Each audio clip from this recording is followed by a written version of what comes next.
Bismillahirrahmanirrahim. Assalamualaikum ya Rasulullah. Assalamualaikum ya Amiral Mu'minin. Assalamualaikum ya Sayyidatul Nisa'il Alamin. Assalamualaikum ya Ayyuhal Mustafa. Assalamualaikum ya Aba Abdillah. Wal arwahil lati halat bi finaik. Alaikum minna salamullahi abadan abada. Ma baqina baqiyal lail wan nahar. Wala ja'alallahu akhiral ahdi minna li ziyaratikum. Assalamu ala al-Husain wa ala Ali ibn al-Husain wa ala auladil Husain wa ala ashabil Husain wa rahmatullahi wa barakatuh. Assalamualaikum warahmatullahi wabarakatuh. Ya, alhamdulillah kita dipertemukan oleh Allah Subhanahu wa taala ya dalam kesempatan bulan Muharram di hari-hari Asyura ya. Ya, Asyura adalah ini etalase ya, akhlak yang baik ya, merupakan shopping mall yang dimana kita bisa membeli atau mendapatkan akhlak-akhlak yang baik ya. Akhlak-akhlak yang baik juga sekaligus bisa melihat akhlak-akhlak yang buruk. Ya, Asyura ini adalah manifestasi antara kebaikan melawan keburukan ya. Isar melawan keserakahan, kesetiaan dan melawan pengkhianatan, dan cinta kepada Allah Subhanahu wa taala melawan kecintaan kepada dunia, dan juga yang kita ingin bicarakan adalah masalah juga maaf ya dengan dendam ya. Jadi kita harus memanfaatkan momen-momen Asyura ini dengan baik ya. Yes, dan sehingga kita tidak melewati hari-hari yang mulia ini dengan tangan kosong ya. Ya, sebagaimana di dalam ayat Al-Quran itu mengenai Yaumul Hasrah, hari-hari penyesalan. Jadi ketika di hari kiamat kita diperlihatkan amal-amal kita, hari-hari kita, dan ketika suatu lemari barangkali ya diperlihatkan, terus kita ada amal baik, kita senang, baunya harum dan seterusnya ya. Terus ada amal buruk waliyatubillah ya, dan baunya nggak enak ya, menakutkan dan seterusnya. Dan ada yang kosong ya, yang itu mungkin kita akan, bukan mungkin ya, pasti kita akan menyesal ya, apalagi kalau amalnya itu buruk ya. Jadi ya Allah memberikan fasilitas kepada kita dari bulan ke bulan dengan manfaat, dengan khususiyah ya dari bulan ke bulan ya. Dzulhijjah ada khususan, Muharram dan Safar ada khususan, Maulid ada khususan ya. Jadi ya dengan ini diharapkan bahwa dengan fasilitas dari Allah ini yang bukan rahmatnya yang luas, kita bisa mendidik diri kita ya, mendidik diri kita sehingga menjadi manusia yang lebih sempurna ya, lebih kamil ya, takamal, dan terus menerus dari hari ke hari, dari bulan ke bulan, dari momen ke momen ya, jangan sampai terlewatkan ya kalau bisa ya. Jadi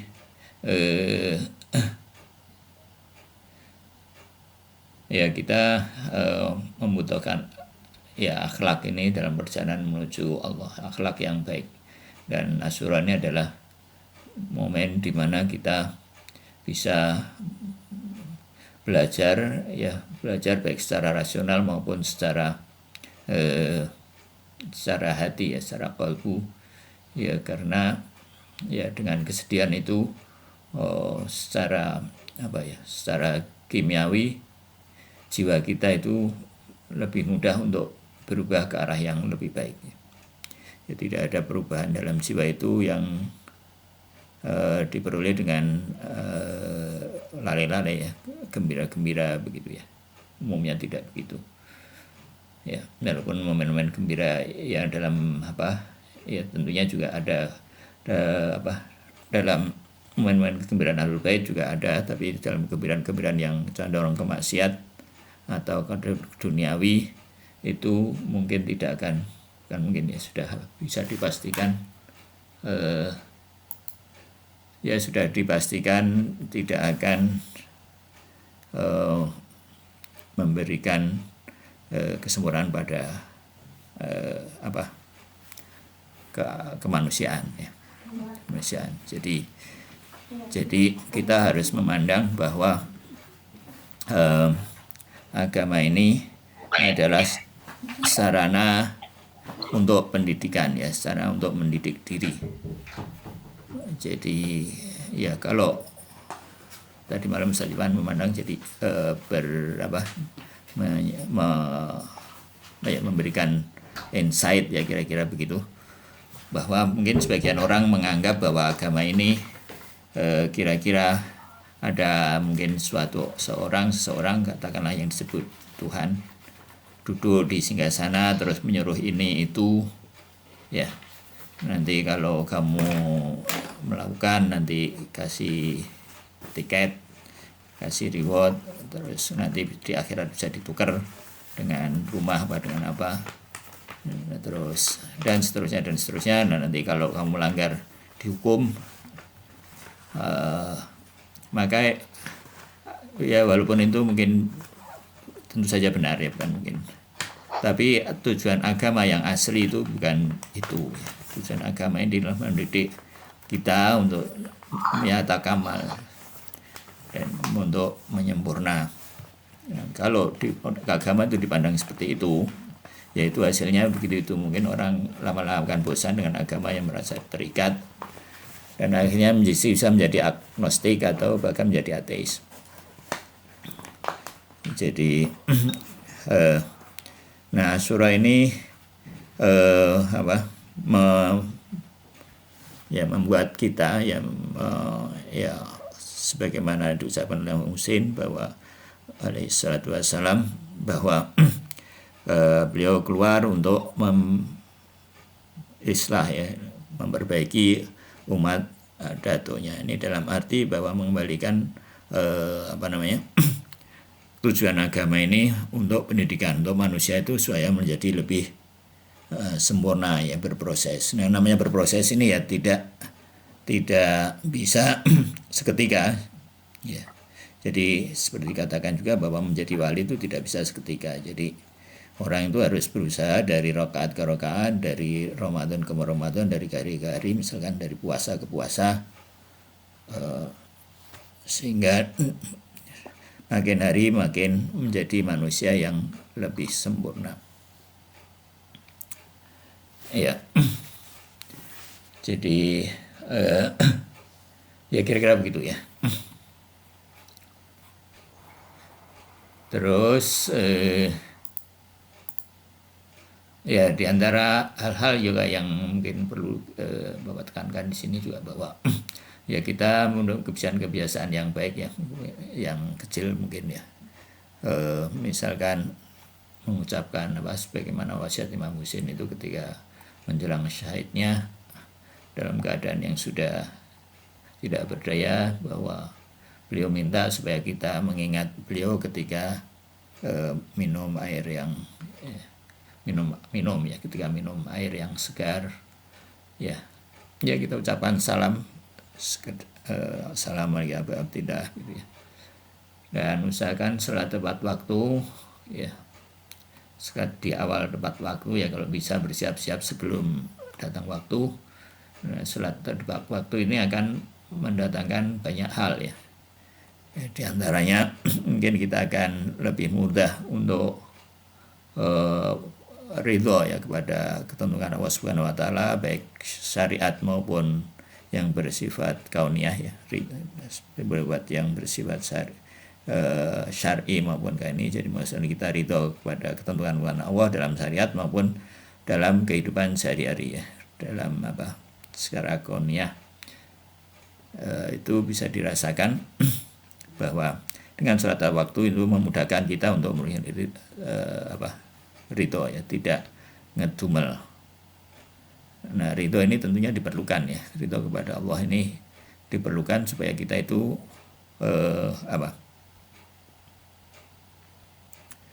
supaya kita bisa katakanlah berprestasi lebih baik ya, seperti dalam perusahaan misalkan. Kalau kita ridho pada perusahaan, merasa puas dengan kalau kita bekerja pada perusahaan misalkan atau pada seseorang, kalau kita ridho pada perusahaan itu ya merasa puas dengan fasilitasnya, dengan gajinya, dengan perhatiannya. Nah, maka kita akan lebih mudah berprestasi di perusahaan itu. Demikian juga kalau kita ridho kepada Allah, maka kita kemungkinan besar akan lebih mudah untuk beribadah. Dan juga diharapkan juga bisa mendawamkan wudhu ya, selalu dalamkan wudhu, karena wudhu ini ya seperti katakan Ustaz Ibrahim itu seperti merupakan perisai ya. Jadi ya karena setiap saat kita mudah untuk berdosa, baik dosa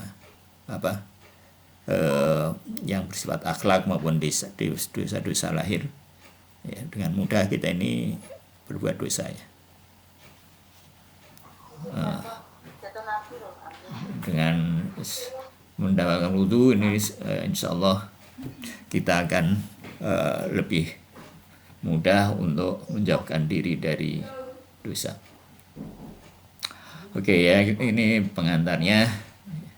Terus kemudian ya ini kita ke kitab ini ya, Junudul Aqal wal Jal dulu ya.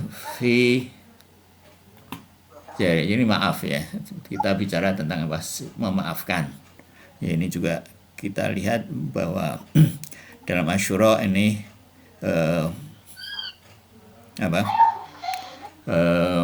sifat maaf dari Imam Husain ini terlihat jelas ya. Ya bukan hanya dalam peristiwa Al-Hur ya, tapi juga ya bahkan pada saat-saat terakhir beliau masih.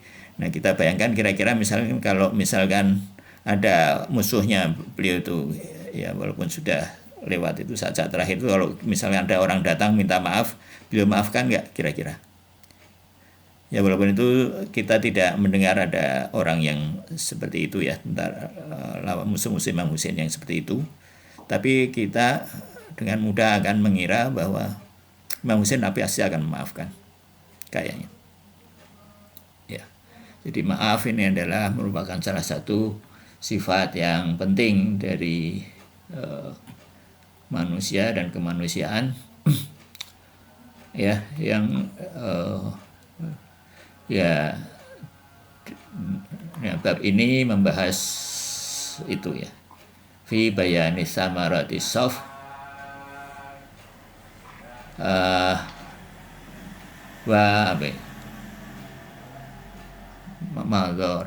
madoril intikom ya, dan lawannya ini adalah balas dendam ya. Jadi ini sebagai ya pulis ya, jadi ada dalam hadis ini buku ini merupakan syarah dari hadis dari Imam Ja'far kalau nggak salah ya, mengenai 72 tentara kebaikan dan tentara kejahatan, tentara kebodohan yang junudul akal dan junudul jahal ya. Dan maaf ini adalah junudul akal, dan intiqam itu adalah junudul jahal ya. Di Asyura ini juga merupakan terlihat manifestasi antara sifat pemaaf dari Imam Husain dan keluarganya dan sahabat-sahabatnya, dan juga sifat balas dendam dari musuh-musuhnya ya, kalau kita lihat dalam detail-detail narasi sejarahnya ya, dalam narasinya. Oke.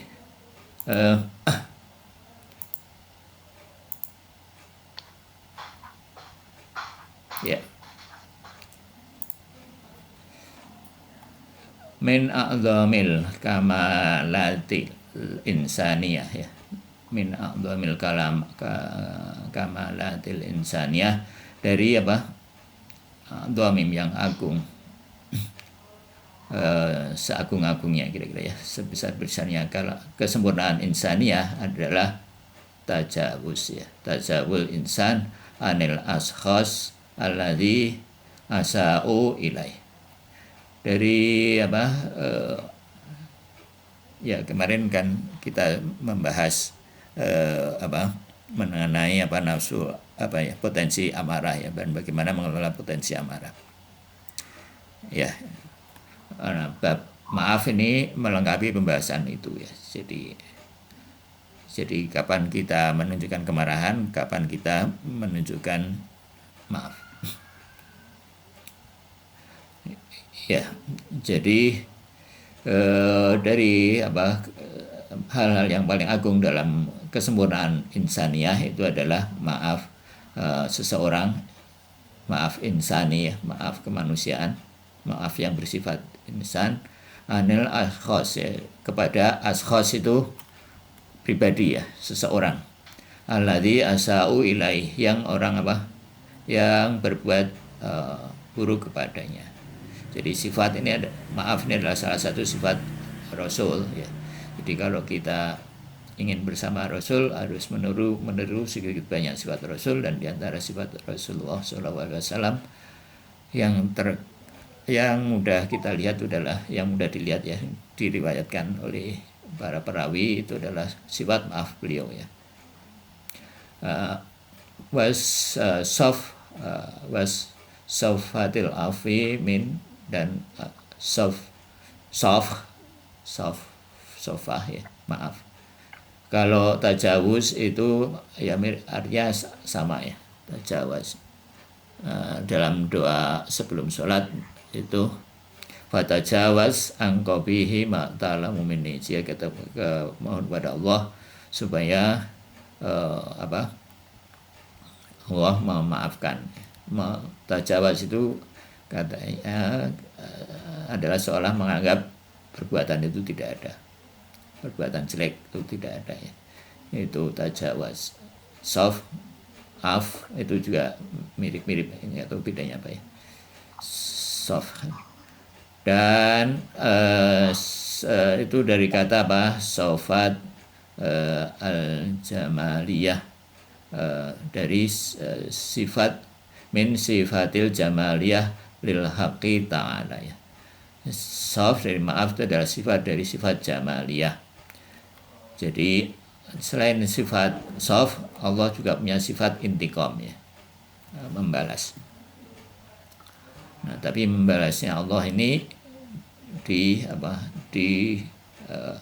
diliputi oleh rahmat. Jadi rahmat Allah. Jadi membalasnya Allah itu beda mungkin dengan kita ya, karena kita kalau membalas itu benar-benar ingin membalas barangkali ya, atau katakanlah orang-orang yang jahat itu, atau orang-orang yang pendendam itu membalas memang benar-benar untuk melampiaskan dendam. Nah, tapi Allah enggak, Allah ini membalas supaya orang itu mau datang minta maaf, mau kesalahan dan seterusnya ya. Kalau sudah sudah mengaku salah, Allah dengan mudah akan memaafkan. Nah, kalau manusia kan enggak, manusia pendendam, walaupun orang sudah minta maaf, menyesal apa segala ya nggak bisa kan, nggak bisa dengan mudah memaafkan. Orang suka memaafkan bahwa ya saya akan maafkan tapi tidak melupakan, ya begitu tuh. Jadi maafnya itu kayak bersyarat gitu ya. Kalaupun itu juga memaafkan, bahkan kadang-kadang tidak memaafkan ya. Wal ittisafu biha tasyabuhu bil mabadiil aliyah ya. Dan sifat-sifat itu menyerupai apa ya, tasyabuh, mirip atau merupakan prinsip-prinsip yang agung. Wa min waqi tahta tarbiyati rabbil alamin, dan waqi itu kenyataannya, dan kenyataannya di dalam di bawah tarbiyah rabbil alamin wa sara marbuban lidzatil haqqi ta'alal muqaddas. Dan dari pendidikan dalam tarbiyah Rabbil Alamin, wasoro marbuban, dan yakni soro itu hampir sama dengan kana ya, menjadi marbuban lidzati ta'ala. Dan sifat maaf tadi itu merupakan hasil dari tarbiyah Rabbil Alamin ya, hasil dari pendidikan dari Allah Subhanahu wa taala. Dan ya ini sama, artinya kurang lebih juga sama, jadi merupakan hasil pendidikan dari Allah Subhanahu wa taala ya. Jadi beruntunglah orang yang sudah punya sifat maaf, karena dia sudah dididik oleh Allah taala sehingga punya sifat maaf itu ya, pemaaf. La Buddha, dan pasti ya, la Buddha itu ya sebenarnya tidak ragu lagi, antatajalla fi sifatil jamalil haqqi jalla wa ala. Dan ini tentunya merupakan tajalli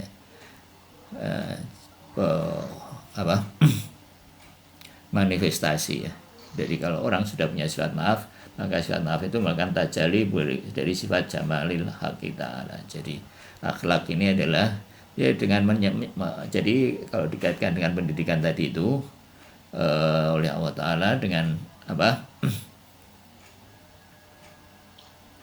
ya dengan beribadah ya, dengan tilawah Al-Quran dengan baik ya, seharusnya orang bisa menyerap sifat-sifat Allah Subhanahu wa taala ya. Sehingga di antara sifat ini adalah pemaaf tadi ya. Wa yasiru maratal li jumlatil jamali ilahiyah, dan ya ini juga sama ya, li jamalil juga. Dan sekali lagi ini adalah merupakan tajalliyat dari keagungan Allah Ta'ala, wa min a'zami sifatil haq, dan ini adalah merupakan salah satu sifat yang a'zam ya, yang agung dari al-haq ya, yaitu ar-rahmah lil ibad ya, dan bersifat kasih sayang pada hamba, merupakan rahmah.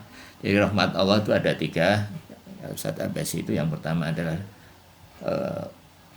dari Allah sendiri. Allah itu secara kandungan makna mengandung sifat rahmah, juga Ar-Rahman dan Ar-Rahim ya. Ar-Rahman dan Ar-Rahim kemarin sudah dibahas bahwa Ar-Rahman itu adalah sifat Allah yang memberi pada banyak orang ya, secara bersama-sama. Pokoknya Allah menciptakan, Allah memberi fasilitas kehidupan, udara, air, bumi, segala. Semua orang dapat, itu Rahman ya. Kalau Rahim itu kasih sayang menunjukkan kualitas. Jadi orang mukmin, orang yang sudah dididik oleh Allah Subhanahu wa taala sehingga menyerap lebih banyak sifat-sifat Allah Subhanahu wa taala, nah itu sudah mendapat Rahim dari Allah Subhanahu wa taala. Dan Rahim ini sebagaimana juga tidak terbatas, artinya orang itu bisa yatakamal, bisa menyempurna secara tidak terbatas ya. Wa tajawuz an sayyi'at wal af anil khati'at ya, yaitu adalah tadi memberi maaf atas keburukan ya. Keburukan ini ya sifat ya, sifat seseorang. Kalau khati'at itu kayaknya kesalahan ya, kesalahan. Jadi ini sifatnya perbuatan. Dan Allah ya, manusia itu harus menghadap orang lain dengan sifat-sifat tersebut. Wa lam yakun lil insani haddan min hadil awsaf ya. Dan jika seseorang seorang manusia ya, lam tidak ya, lam tidak yakun tidak, seseorang tidak punya hadun ya, tidak punya bagian, artinya tidak memiliki sifat pemaaf ini, fala yastati al ijabati, maka falan yastati ya, kalau ada lan dibaca apa, kalau ada lan dini, lan artinya juga tidak tapi ya, untuk penekanan selamanya ya, selamanya tidak gitu ya, falan. Nah kalau lan ini dibaca fathah ya, falam yastati'a, yastati'u misalnya rofa kemudian jadi yastati'a, tidak mampu al ijabata ya, menjawab indal mas'alati fil qabr ya. Maka kalau dia orang tidak punya sifat maaf ya, kata Imam Khomeini, dia tidak akan bisa menjawab pertanyaan di alam kubur. Jadi pertanyaan bahwa waktu bizuris sarair biqali ya, ketika ditanya oleh malaikat ya dengan qali Allahu ya, Allahu Rabbi ya, indama su'ali man rabbuka ya, ketika ditanya indama ketika ditanya, yus'alu ketika ini yus'alu ditanya ya, man rabbuka ya. Jadi menurut Imam Khomeini bahwa pertanyaan man rabbuka ini adalah pertanyaan eksistensial ya, artinya Rob, jadi siapa yang mendidikmu gitu ya. Jadi kalau kita didikan Allah, maka kita akan menyirap sifat-sifat Allah ya. Nah, jadi kalau kita periksa, kalau kita mungkin tidak terlalu banyak punya sifat-sifat ya, sifat-sifat baik atau akhlak baik ya, kita ini pastinya bukan didikan Allah ya gitu. Jadi ya siapa ya, mungkin setan atau apa, atau hawa nafsu atau apa ya. Lianna intikhaba hadzal ism min bainil asma la'allahu isyaratan ila annaka kunta tarbiyatun ay murab ya, ketika jadi apa, karena pemilihan hadzal ismi nama ini min bainil asma ya, mungkin maksudnya apa ini? Mungkin kenapa dipilih min rob, man rob bukan ya, bukan man ilahuka ya. Jadi pertanyaan di alam kubur itu man rob bukan man ilahuka, kata Ustadz Abasi begitu ya. Kalau man ilahuka kita dengan mudah atau man khaliquka ya, kita menjawab ya, siapa yang menciptamu ya, kita dengan mudah akan menjawab yang mencipta itu Allah, nggak ada yang lain. Itu semua orang, baik orang kayak apapun, akan tahu bahwa yang menciptakan itu Allah. Nah, tapi kalau man rabbuka ini masalah.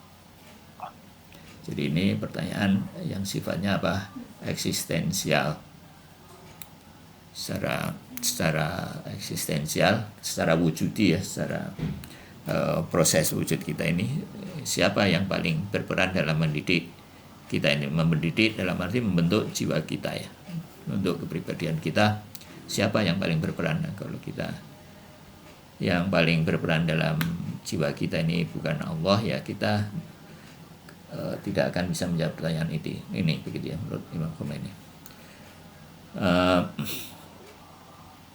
Namanya waya kudratu waya itu kudratun waya itu apa, kudratin ya,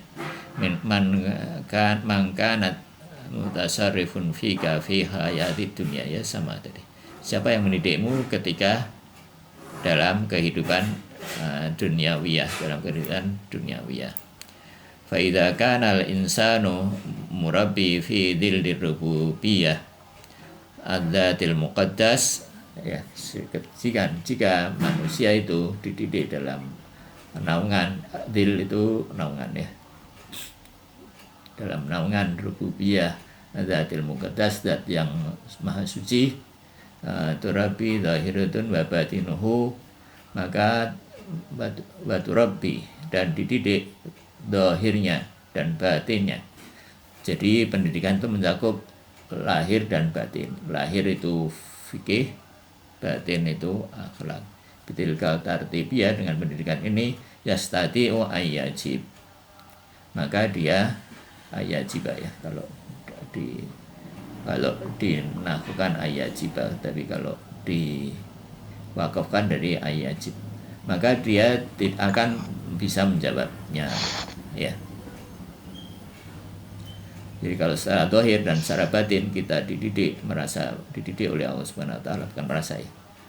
Dan kenyataannya kita terdidik oleh Allah Subhanahu wa taala, lebih memperhatikan artinya membiarkan bahwa syariat itu membentuk pribadi kita ya. Wa illa imma ayla yajib. Wa illa ini bukan illa kecuali ya, tapi dari in dan la ya. Artinya jika tidak. Imma, kalau tidak demikian ya, kalau jiwa kita ini tidak membentuk, yang untuk jiwa kita ini atau jiwa kita ini hasil pendidikan bukan dari Allah Subhanahu wa taala, imma la yastajib, maka mungkin kalau tidak dia imma juga dari in dan ma ya. Jika tidak bisa menjawab atau la'allahu, barangkali dia akan menjawab rabbiyas syaitan ya, waliyatubillah ya. Maka kalau dia punya sifat-sifat buruk,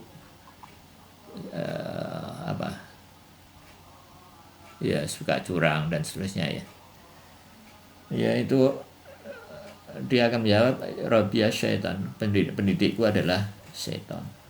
Rabbi an-nafsul ammarah, atau pendidikku adalah nafsul ammarah ya. Ya tadi itu. Mungkin ini kaitannya dengan sifat pemaaf ya. Kalau kita tidak punya pemaaf, mungkin kita akan menjawab seperti ini. Ya, atau jawaban-jawaban yang lain mungkin ya. Hawa nafsu kah apa ya. Ya mungkin hawa nafsu itu masuk nafsu ammarah.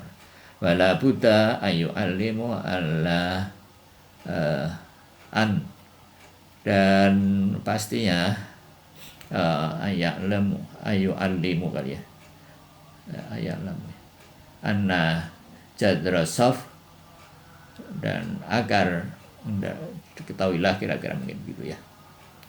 Dan ini ya, perasa ini kira-kira mungkin ketahuilah kira-kira ya, kayaknya bahwa akar dari sof ya, maaf dan tajawuz sama ini ya,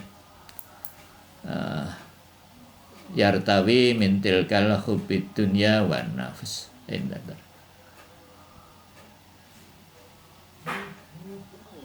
Jadi ya benar ya, bahwa akar anna jadro ya, secara sifat maaf dan sifat maaf itu adalah yartawi, bersumber mungkin juga ya dari tarkil, meninggalkan hubbud dunya dan hubbun nafs ya, cinta dunia dan cinta diri ya, cinta dunia dan meninggalkan sifat egois. Kama anna jadral intiqam, sebagaimana sumber dari sifat intiqam itu pembalas dendam, wal ghadab, dan sifat marah, fi ghairi maudhu'ihima ya. Apa itu? Bahwa maqsudu fi hadal maqam yartawi min hubbid dunya wan nafs. Ya intinya bahwa ini adalah kebalikannya. Sifat maaf itu adalah bersumber dari meninggalkan hubbud dunya wal hubbun nafs, dan sifat intiqam itu bersumber dari hubbud dunya dan hubbun nafs. Wal ihtimami bil maratibid dunia. Dan apa, ihtimam itu fokus ya dengan apa, dengan apa, hal-hal dalam sifat duniawi ya. Waqad apa, ulima, dan diketahui dari penjelasan ini an-nafsah min junudil akal warrahman ya. Jadi dari sini bisa diketahui bahwa af itu adalah dari junudul akal dan rahman, tentara akal dan tentara rahman. Min naza bamin lawa zimil fitratil.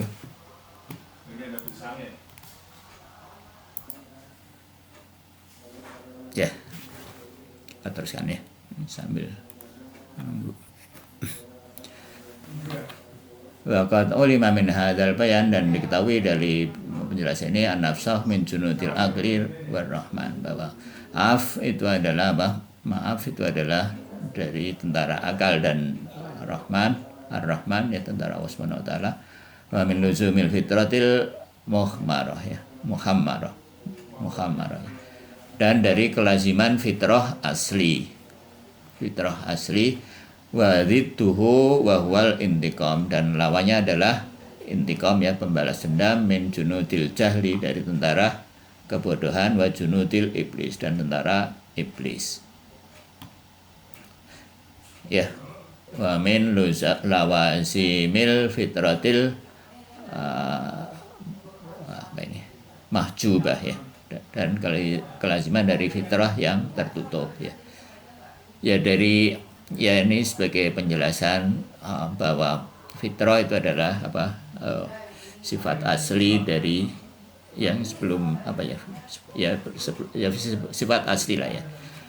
Fitrah asli itu adalah fitrah yang asli kemanusiaan kita, fitrah yang sifatnya rohaniah ya.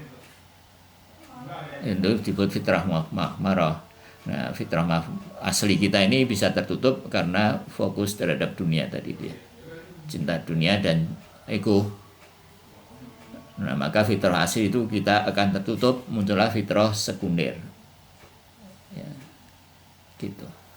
Ini kira-kira dari situ ini timbul apa, istilah fitrah apa asli dan fitrah mahjubah. Makanya dia tertutup, fitrah aslinya sifat maafnya tertutup, muncullah sifat apa, pendendam ya. Li'anna alladzina hum alal fitratil asliyah ya, karena apa, dia adalah dari fitrah asliyah. Wa baquna ala rohaniyatihim fitriyah ya, dan dia apa, berasal atau ya, dia kekal secara rohaniah dalam fitrah. Wa mabra'una min apa, tulusi ya, minat tulusi bi mahabbatid dunya wa nafs ya. Dan dia kalau orang punya sifat-sifat itu ya, diantara yang pemaaf, dia mubra'una, terbebas dari apa, polusi ya, kotoran-kotoran cinta dunia dan ego. Dan wa aruna an takallubil alladhi huwa min khawasin nafsi subu'iyah ya, dan dia terbebas dari takallubi, dari keributan ya, atau apa ya, kira-kira hampir sama dengan itu ya, dengan kotoran-kotoran, dengan apa, kehirup pikuk yang apa ya, kesibukannya dari apa, kekhususan hawas, itu jamak dari khas ya, dari khususan nafsu subuhiyah, dari kekhususan apa, apa, jiwa subuhiyah ya, apa, jiwa subuhiyah itu binatang buas ya, jiwa apa, binatang buas ya, dia binatang buas punya sifat pendendam.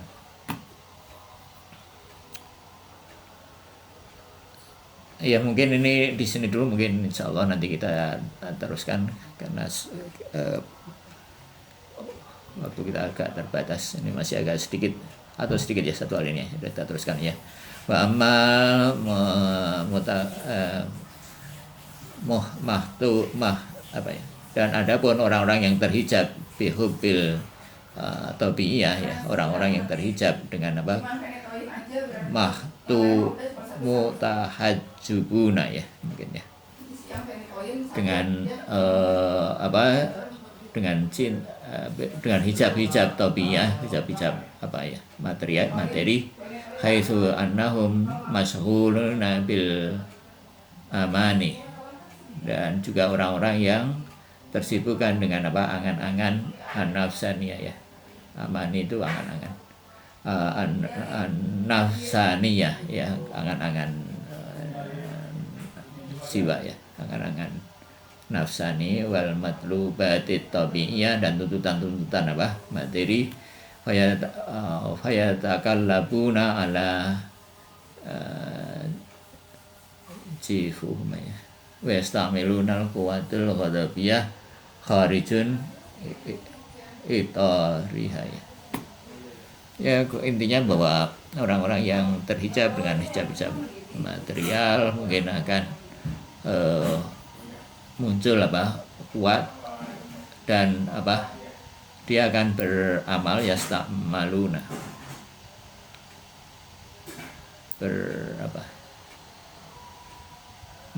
berperilaku apa, dengan kuah ghadabiyahnya ya, dengan apa, potensi ghadabiyahnya. Jadi potensi ghadabnya itu akan terlalu dominan. Jadi dalam teori akhlak bahwa manusia punya 4 potensi, yaitu potensi akliyah, potensi sabuyah, potensi ghadabiyah, dan potensi wahmiyah.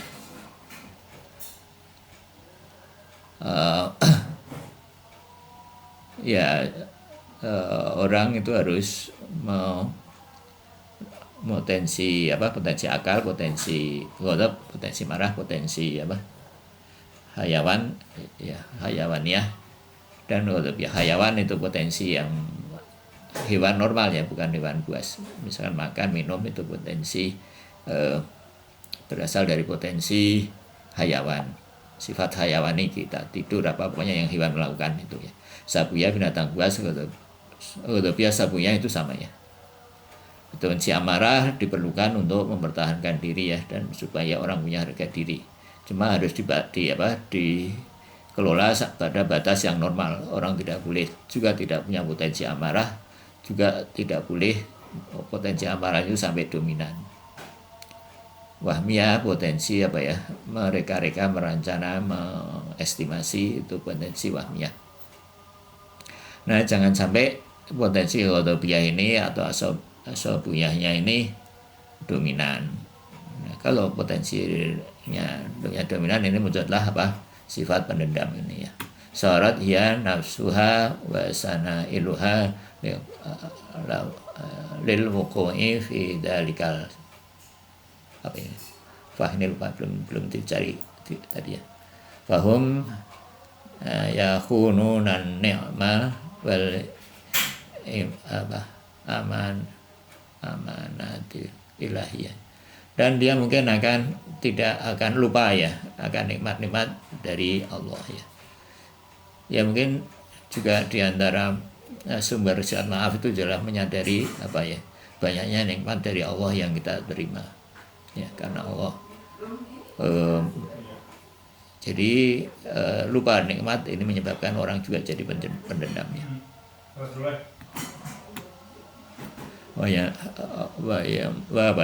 Wa yamuduna ilahya yatun nafs apa ini, qadratil amarah bisu, dan apa yatun nafs ya, cinta diri merupakan apa, al-qudrah atau apa ya, merupakan manifestasi dari apa, amarah bisu ya. Amarah itu apa, amarah bisu ya, apa ya, amarah bisu ya, seperti dalam doa hari Selasa itu ya, kita berlindung dari amarah bisu, seperti Nabi Yusuf ya, berlindung ya dengan amarah bisu.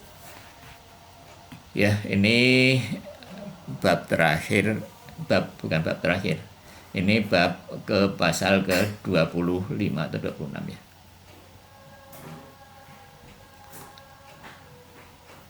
Dari ini tentara ke-20 sekian dari 70 berapa itu? Tentara kejahilan, tentara apa? Tentara akal dan juga tentara jahil ya, jumlahnya sama. Ini ini terakhir ini ya, terakhir dari menurut Ustaz Abbasi ini yang sampai pada kita ya. Seharusnya ada judul, seharusnya ada buku berikutnya yang membahas apa tentara-tentara sisanya ya. Jadi ini satu buku ini sampai tentara ke-20 berapa itu? Ke-25 ya. Atau tentara ke-24 barangkali atau 25. Oke, itu ini ada komen sampai sini. Kalau enggak kita ke Bidayah ya.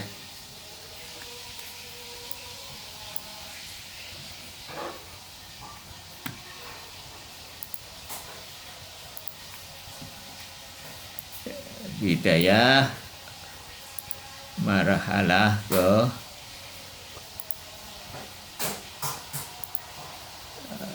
4 pasal ke-8 ya. Ya, mengulang dari yang sebelumnya, bahwa marhalah keempat pasal 8 tentang butuhnya sesuatu yang mungkin ini diterjemahkan oleh dalam bahasa Inggris itu kontingen. Butuhnya sesuatu yang kontingen pada sebab dan mengapa dia yang mungkin itu butuh pada sebab. Jadi qadhiyah atau proposisi itu ada yang badihi, ada yang nadhari, bahwa kalau badihi itu tidak butuh argumentasi untuk mengafirmasi kebenarannya ya. Ada badihi itu ada yang primer dan sekunder. Badihi primer itu cukup memahami makna kedua proposisi, baik bagian subjek maupun bagian subjek. Dan kalau kita tahu subjeknya apa predikatnya, dengan segera kita tahu bahwa proposisi itu benar atau salah. Kalau badi sekunder itu butuh yang lain untuk mengafirmasi kebenarannya, misalkan hasil pengamatan indera, hal yang empiris ya, hal yang empiris ya, ilmu-ilmu empiris itu badihi sekunder, misalkan hukum Newton dan apa sebagainya ya. Juga hal yang mutawatir, misalkan Jokowi ada presiden, yaitu badihi sekunder. Misalkan badihi primer apa, misalkan sebagian atau seluruhnya lebih besar dari sebagiannya, itu primer. Cukup tahu bahwa sebagian itu apa, seluruhnya itu apa, terus kemudian paham bahwa lebih besar itu apa, maka kita tahu bahwa proses itu benar atau salah. Ada yang nadhari, kalau nadhari itu butuh argumen macam-macam ya. Nah, sebetulnya proposisi, ini pengantarnya ya. Terus kemudian setiap yang mungkin butuh pada sesuatu di luar dunia ini merupakan proposisi yang badihi primer. Setiap yang kontingen butuh sebab di luar dirinya. Nah, nanti dalam bab selanjutnya itu butuh sebab itu kapan dia butuh sebab, apakah di awal saja atau bagaimana. Nah, ini tujuan akhirnya ini adalah bahwa kita itu butuh Allah ya. Kita ini sebagai wujud mungkin, wujud kontingen, membutuhkan Allah Subhanahu wa taala sebagai wujud mutlak. Itu bukan hanya di awal ya. Gitu. Bukan di awal penciptaan kita, bahwa dari detik ke detik kita itu, dari saat ke saat kita itu, keberlangsungan kita itu, kita butuh Allah Subhanahu wa taala untuk menjadi sehat, nah ini tujuan dari tujuan akhir dari pembahasan ini ya di pasal terakhir ya. Jadi dengan ini kita lebih ya diharapkan dengan berfilsafat ini kita lebih menyadari apa kefakiran diri kita ya. Secara akal. Nah, kalau kita secara akal sudah yakin, nah ini berikutnya untuk turun ke hati itu lebih mudah ya. Jadi memang akal saja tidak cukup. Nah, tapi akal ini basis landasan untuk apa yang benar-benar real itu di luar, bahwa kita itu bergantung pada Allah Ta'ala, itu kita konfirmasi secara akal, setelah itu tinggal kita rasakan sehingga turun ke hati. Jadi secara hati kita menyadari bahwa kita bergantung pada Allah Subhanahu wa taala dari detik ke detik gitu ya. Dari dalam setiap perbuatan dan setiap saat. Ya, makanya tadi wudu itu penting gitu ya. Supaya kita oke. Ini sudah ya di alinea pertama. Nah ini sekarang argumennya ya. Argumen. Nah ini enggak. Ini apa namanya? Nah sekarang mengapa bahwa yang mungkin itu butuh pada sebab? Ya ini kalau orang filsafat itu gitu ya. Nah kalau ini badihi tentang butuhnya mungkin pada yang sebab, itu adalah hal yang badihi. Nah cuma argumennya itu mengapanya itu tidak badihi. Nah ini yang mengapanya ini yang butuh buruhan, butuh argumen. Nah ini alinea selanjutnya ini adalah membahas argumen itu ya. Ada 2 argumen kalau nggak salah yang dibawakan oleh Allamah Tabatabai. Dan ini adalah yang pertama ya. Ini sudah belum ya? Kemarin argumen ini sudah kayaknya belum ya. Oke. Yang pertama itu adalah mahiyah ya. Mahiyah ya, ini agak susah bagi boleh istilah mahiyah ini apa ya. Ini putar yang bagian-bagian pertama ya, di awal-awal diputar YouTube-nya. Mahiyah dari sisi ada dia niscaya ada ya. Jadi mahiyah kalau sudah ada manusia ini mahiyah ya. Mahiyah itu jawab atas pertanyaan apa itu manusia, apa itu HP. Nah HP itu kalau sudah ada dia adalah niscaya ada ya, memang ada. Kalau dari tidak ada, belum ada HP ya nggak ada. Tahun 70 HP ya dia niscaya tidak ada. Tidak ada secara niscaya, bukan niscaya tidak. Ya. Niscaya tidak ada itu maksudnya secara niscaya, secara di luar dia nggak ada. Nah, ini maka mahiyah itu disebut dzaruriyat bisartil mahmul ya. Dzaruriyat bisartil mahmul. Jadi kondisi seperti ini itu disebut bukan ini ya, dzaruriyat bisartil mahmul itu dua-duanya ini ya. Mahmul itu predikat. Jadi manusia ada bisyartil mahmul ya, kalau dia ada ya ada gitu maksudnya bisyartil mahmul, kalau nggak ada. Nah hudus ya, jadi sebagai mengantar juga bahwa mengapa hal yang mungkin itu pertanyaan ini, mengapa yang mungkin itu butuh pada sebab, itu ada 2 pendapat ya. Yang pertama adalah karena dia mungkin, itu kata filosof, karena dia kontingen maka dia butuh sebab. Yang kedua itu adalah karena dia hudus, karena dia baru. Manusia itu kan baru, artinya dulunya nggak ada. HP baru, sebelumnya dia nggak ada. Tahun 70 dia nggak ada, maka HP dikatakan hudus. Nah, hudus itu penyebab dari bahwa yang mungkin itu butuh sebab. Itu kata mutakalim. Nah, yang benar mana? Yang benar itu adalah kata filosof. Bahwa yang mungkin butuh sebab itu karena yang mahya itu kontingen itu butuh sebab.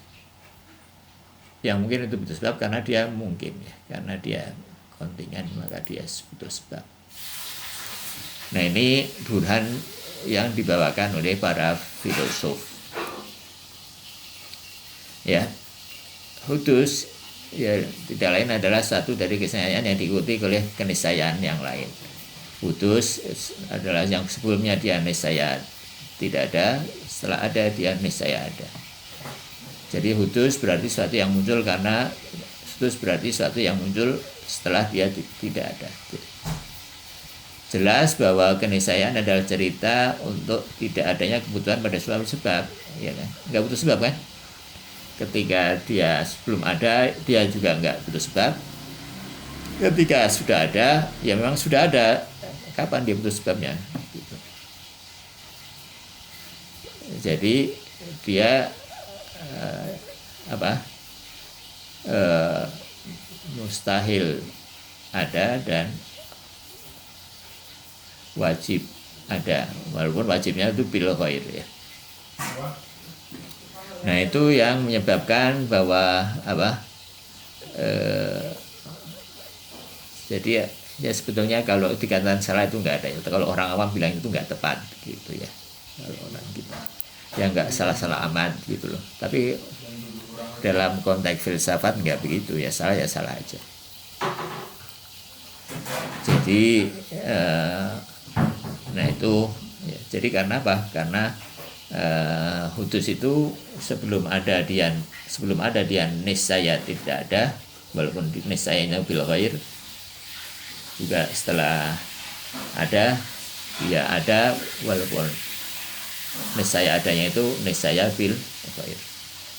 Jadi dia adalah cerita keniscayaan, bukan cerita sebab.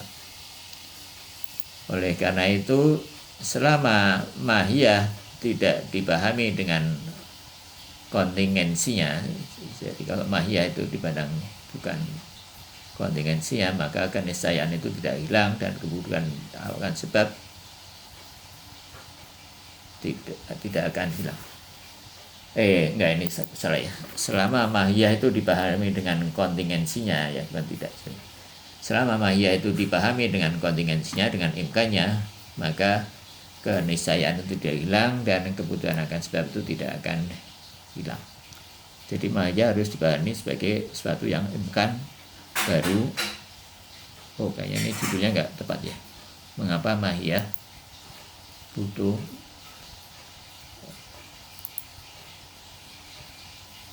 enggak ya, oke lah, kayaknya benar ini. Jadi selama mahiyah itu dipahami dengan kontinensinya, maka keniscayaan itu tidak hilang dan kebutuhan akan sebab tidak hilang. Jadi yang membutuhkan mahiyah butuh sebab, manusia itu butuh sebab untuk ada, itu adalah karena yang imkan itu karena mahiyah itu imkan ya, sebagaimana di pasal sebelumnya bahwa mahiyah itu imkan. Itu argumen itu isinya ya. Nah, sekarang matanya ya, wahal illatu hajatu al mumkin hajat wal illatu hajatil al mumkini illal illati hiyal imkan awil hudus ya. Apakah sebab yang mungkin terhadap bukan ilah ya, ini ada dua sebab ya. Ada dua ilah, benar. Apakah ilah dari hajat yang mungkin kepada sebab adalah karena imkan atau karena kebaruan atau karena baru atau karena hudus. Al-haqqu wal awal, yang benar adalah yang pertama, yaitu bahwa karena dia mungkin. Wabihi qalatil hukama, dan ini adalah pendapat para hukama, para filosof. Wal istidlalu alaihi, dan dalilnya dari atasnya adalah bi annal mahiyah bi itibari wujudiha daruriyatul wujud. Dan istidlalnya dan dalilnya adalah dari atasnya adalah bahwa mahiyah dari sisi bi itibari, dari ketika dia dipandang dari sisi wujudnya adalah daruriyat wujud, ya, ketika manusia ada dia daruriyat wujud bil ghair. Tapi itibari adamiha daruriyatul adam, dan dari sisi ketiadaannya adalah daruriyatul adam. Wahadani daruriyatani bisyartil mahmul, dan keduanya ini adalah daruriyat bisyartil mahmul, ya. Tadi sudah diterangkan. Walaisal hudusu illa tartibu ya. Tartiba, ya. Walaisal hudusu, dan tidaklah wujud itu kecuali tartib ihda daruriyatani. Dia adalah merupakan tartib, urutan kedua daruriyat alal ukhra, ya. Tartib daruriyat alal ukhra, tartib satu daruriyat atas daruriyat yang lain. Fa innahu kaunu wujudi syai' ba'dal adami, dan ini adalah wujudnya sesuatu setelah ketiadaannya. Wa maklum, dan telah diketahui anna darurah bima manatil ghani minnatil, ya, bahwa telah diketahui bahwa darurat adalah merupakan al-ghani anis sabab wal irtifa'il hajah. Dan ini adalah masalah daruriyat itu adalah tidak ghani anil wujud, ya. Ghani an itu artinya terbebas, ya. Ghani cukup atau kaya. Sifat Allah al-ghani.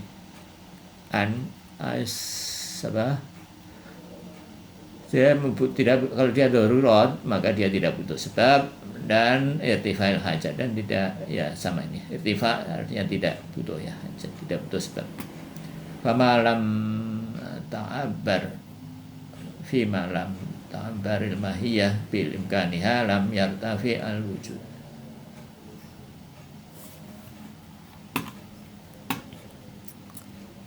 Sebenarnya dibaca aja. Jadi selama maya tidak dilihat sebagai hal yang mungkin, maka predikat niscaya akan melekat padanya. Itu terjemahan dari frasa ini, ya.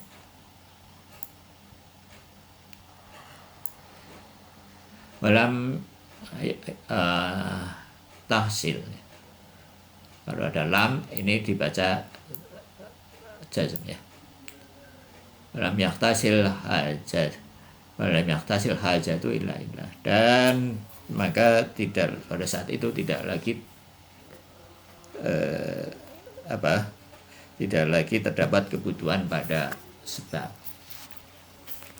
yaitu argumennya, ya,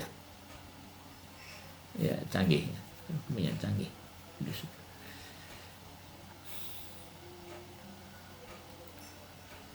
Wa burhanu akhar, wa burhanun wal burhanu akhar, dan burhan yang kedua, ya, ini belum dibahas, ini butuh, ini agak sulit, ya, burhannya yang kedua. Ya, mungkin sampai di situ aja dulu, ya, sampai di sini dulu. Ada komen?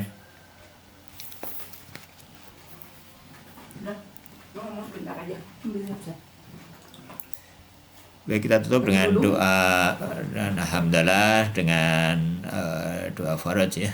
Alhamdulillahirabbil alamin. Allahumma shalli ala Muhammad wa ali Muhammad.